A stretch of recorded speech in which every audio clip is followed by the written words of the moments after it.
tous, c'est Maxime du groupe Autodomo. Aujourd'hui, je vous présente le routeur solaire de la marque Arson. Il est disponible en une voie ou en 4 voies. Donc celui-ci, c'est un modèle à une voie. La première chose qu'on va voir, c'est qu'est-ce que c'est exactement un routeur solaire. En fait, c'est un appareil qui va redistribuer votre surplus solaire vers un appareil tel qu'un chauffe-eau électrique ou par exemple un chauffage simple avec une résistance. Donc en gros, si par exemple vous produisez 700 watts avec vos panneaux solaires et que vous ne consommez que 500 watts, alors le routeur va envoyer automatiquement 200 watts vers l'appareil en question. Donc ici pour moi, ça va être redistribué vers le ballon d'eau chaude. À savoir qu'il dispose également d'une marche forcée appelée boost. Si la production solaire est insuffisante sur la journée, vous appuyez dessus et pendant 120 minutes, il va marcher donc en marche forcée.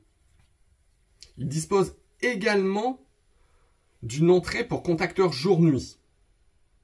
Moi, ce que j'ai fait, c'est que j'ai placé un module domotique qui va remplacer le contacteur jour-nuit afin de pouvoir lancer la marche forcée quand j'ai besoin et où je me trouve. Donc si jamais je suis absent, je peux le lancer à distance via mon téléphone. Et quand je suis en vacances, par exemple, ben je ne lance pas cette marche forcée, ce qui me fait faire aussi des économies puisque je n'ai pas besoin que mon ballon d'eau chaude soit vraiment à température si je ne suis pas là. Donc on va voir un petit peu l'installation. Vous allez voir, c'est pas très compliqué, il ne faut pas être électricien non plus, mais il faut avoir des petites bases en électricité quand même, c'est plus prudent, hein. Mais avant toute chose, n'hésitez pas à vous abonner à la chaîne Autodomo pour recevoir toutes les dernières vidéos. Donc au niveau de l'installation, c'est pas très compliqué. Le boîtier, donc le routeur solaire, il va venir se placer entre votre tableau électrique principal et votre ballon d'eau chaude pour moi. Ou sinon donc tout appareil électrique avec une résistance. Donc vous allez venir connecter votre routeur solaire à ce niveau-là. Donc vous avez bien entendu un fil ici qui va venir donc vers le tableau électrique et l'autre qui part donc vers le ballon d'eau chaude. Ici donc les deux fils que vous voyez ici, c'est donc là où vous venez brancher votre contacteur jour-nuit ou pour moi le module connecté.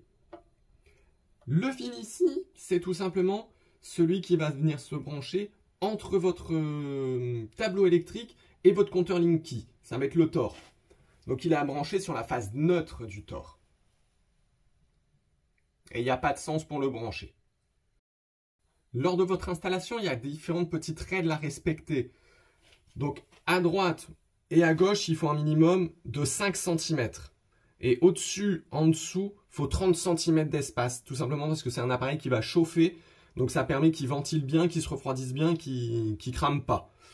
Et à l'arrière, c'est pareil, il vous conseille de l'espacer du mur. Enfin, il vous conseille très fortement, on va dire, de l'espacer du mur de minimum 1 cm. Alors moi, ce que j'ai fait, c'est j'ai placé des gros boulons derrière pour pouvoir l'espacer du mur. Donc comme vous pouvez le voir, ici, vous retrouvez une petite LED, donc c'est un petit voyant qui va vous donner différentes informations sur votre routeur. Donc lorsqu'il est en vert comme ici, ça veut dire qu'il fonctionne bien. De temps en temps, il peut être rouge clignotant, donc là, ça est soit lorsque vous venez de le brancher, du coup, il va venir faire le test pour voir un petit peu la puissance donc de votre chauffe-eau, ou alors c'est qu'il est en anomalie. Lorsqu'il est bleu, c'est que le chauffe-eau est alimenté, donc par les panneaux solaires. Lorsque c'est le bleu clignotant, donc c'est la marche forcée lorsque vous avez appuyé ici sur le boost. Et lorsqu'il clignote en bleu, vert, rouge, ça veut dire que c'est la marche forcée par le contacteur ou éventuellement une horloge ou comme pour moi ici, un module domotique. Ah, vous voyez là par exemple, il vient de passer en bleu. Ça veut dire que dehors, j'ai du soleil et que du coup, le surplus va directement alimenter mon chauffe-eau.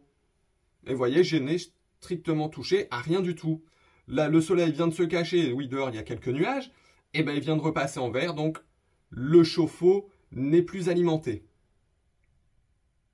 Et en fin de journée, si je vois que j'ai pas eu suffisamment de soleil, soit je descends parce que c'est installé dans mon sous-sol, j'appuie sur le boost, ou sinon avec mon module de domotique, j'appuie directement sur mon téléphone avec. Ou vous pouvez éventuellement programmer, etc.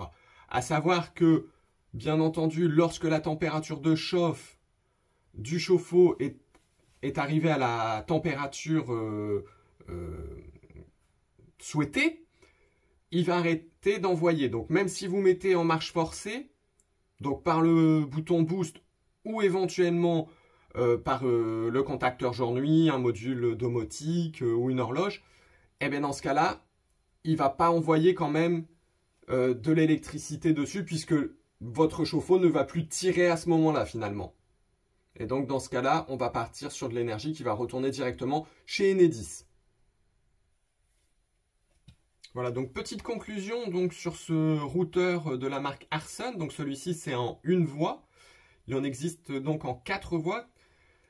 Donc celui en 4 voies, vous allez avoir une petite antenne au-dessus et vous allez avoir des prises connectées avec. Donc moi, j'en suis vraiment très satisfait. Quand on a une belle installation photovoltaïque, c'est vraiment l'élément à avoir.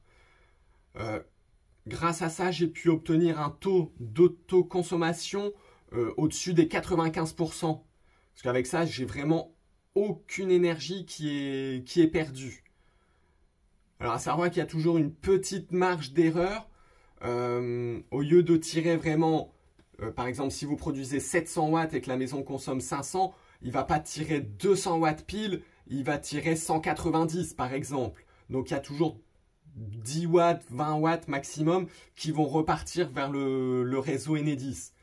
Mais c'est franchement très très appréciable d'avoir ce genre de choses.